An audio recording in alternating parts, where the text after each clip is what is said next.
మన ప్రతి తెలుగు రైతుకి నమస్కారం అండి. మన ఛానల్ చూస్తూ సబ్స్క్రైబ్ చేసుకున్న ప్రతి ఒక్కరికి ధన్యవాదాలు తెలియజేస్తున్నాను. ఈరోజు మన వీడియో ద్వారాగా మనం తెలుసుకోవాల్సిన విషయం ఏంటంటే, మన రైతులు చాలామంది ఇప్పుడు ఆంధ్ర తెలంగాణలో కొంతమేర మిరప అధిక ధర లేకపోవటం, అంటే గిట్టుబాటు ధర మనకి మనకి లేకపోవటం, మన ఖర్చులకి వీటన్నిటికి సరిపడా ఒక మంచి 16,000 కనీసం, అసలు సింపుల్ అన్న 16,000.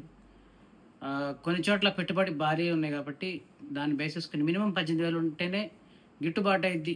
గత కాలంలో అలాగే జరిగింది. సో ఇప్పుడు ఈ గిట్టుబాటు ధర అనేది లేకుంటే so what ever it is, కారణాలు చాలా అయినా మనకి రేటు అంతగా సమ్ముఖంగా లేకపోయేసరికి రైతులు చాలామంది ఒక 30 నుంచి 40% మంది డ్రాప్ అవుట్ అండి.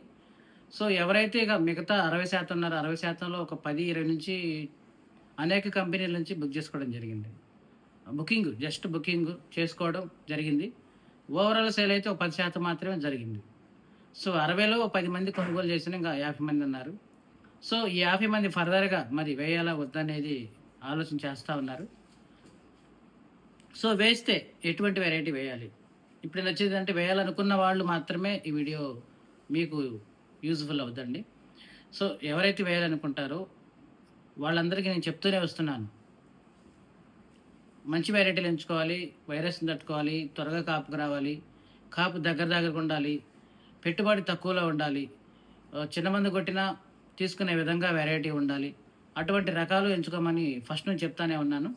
సో వాటిలో భాగమే మీకు తెలుసు నేనేం చెప్తున్నాను ఏంటనేది.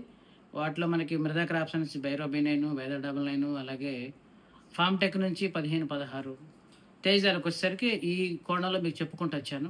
ఇంకా 2-3 కంపెనీలు కూడా. సో ఇప్పుడు మెజారిటీగా నేను చెప్పొచ్చేది ఏంటంటే, మీరు తేజాలు వేయాలనుకుంటే, అంటే కొంతమంది అభిప్రాయం ఏంటంటే, కొంతమంది రైతులు 4 ఎకరాలు 10 ఎకరాలు వేసేవాళ్ళు ఇప్పుడు 1 ఎకరానికే వచ్చారు. ఈ 60% మంది ఎవరైతే ఉన్నారో వాళ్ళు కూడా. సో వాళ్ళలో ఎక్కువగా మొదటగా మన ఛానల్ తరపు నుంచి అయితే చాలామంది భైరవ బీనైన్ ఈ వెరైటీకి ప్రిఫరెన్స్ ఇచ్చారు. తర్వాత కొంతమంది ఫామ్ టెక్ నుంచి 15-16కి తేజకి, సన్నాలకి ప్రిఫరెన్స్ ఇచ్చారు. మరి కొంతమంది తెలంగాణలో కొంతమంది అయితే వేద 99కి ప్రిఫరెన్స్ ఇచ్చారు. సో ఇప్పుడు మనం ఒకసారి తేజల గురించి తెలుసుకుందాం. ప్రస్తుతం మన ఛానల్ తరపు నుంచి అయితే నేను అన్ని కంపెనీలు తిరుగుతుంటాను, మీకు తెలుసు. మన ఛానల్లో రెగ్యులర్గా స్టార్టింగ్ నుంచి ఫాలో అయ్యే వాళ్ళకి తెలుసు. అన్ని ప్రాంతాలు అందరి ఏరియా రైతులతోటి మాట్లాడుతూనే ఉంటాను. వాళ్ళ వెరైటీల గురించి చర్చించిన తర్వాత ఒక ఫైనల్గా డెసిషన్కి వస్తాను. సో ఇప్పుడు టాప్ 3 అని కాకుండా, టాప్ 4 అని కాకుండా, టాప్ 1